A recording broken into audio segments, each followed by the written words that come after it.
Where am I? Hello? Can anyone hear me? Is there anyone here? Hello? Is there anyone who can hear me? Karen, your earthly journey has reached its conclusion. What do you mean by conclusion? I was simply at home. I don't comprehend. Come with me. The time has arrived for you to give an account before the Lord. Oh no. What is this place? I am not prepared for this. I didn't realize it would unfold in this manner. I am not ready. Please, may I return? Just one more opportunity. I promise to improve. No, that time is now behind you. Prepare yourself. Karen, you spent 50 years on Earth. I granted you life, a purpose, and a destiny.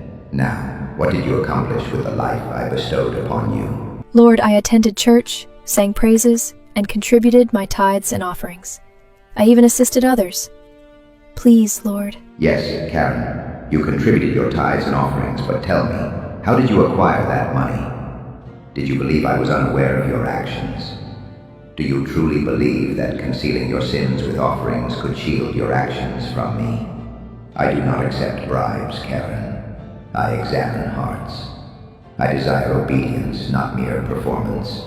I never requested you to purchase my favor. What I sought was your heart. But Lord... Silence. Let us revisit your deeds. Karen, you are sweet like honey, and those curves drive me wild. That's the reason you can't stop coming back for more. You men are unable to resist a woman who understands what she's doing. You are correct about that. And you derive pleasure from this as well, don't you? Why shouldn't I? I earn money, and I am treated like royalty. No monotonous 9-to-5 job, no regulations, just freedom. You are living the dream. Precisely. I am in control. No man possesses me. I choose whom I desire and when. So the price remains the same as before. 3,000? Yes, simply leave it on the table. Karen, your true calling was to start a non-profit, to build wells, hospitals, and houses for the poor. I whispered it into your heart each night as a child. I provided for your parents so they could afford your education, and they supported you in every possible way. However, you turned away. Sadly, you chose to sabotage your path by listening to the enemy who told you that you were worthless and started selling your body for money. Why, Karen? Lord, I was deceived. My friends at school led me astray. Please, forgive me. You were not without warnings. Every human I create, I grant a destiny, and I ensure that destiny is known to them. However, many stray from their path due to sin, impatience, and the allure of shortcuts. You exchanged purpose for pleasure, destiny for deception. You silenced my voice and followed the crowd. Michael, check if the name Karen is recorded in the Book of Life. No, Lord.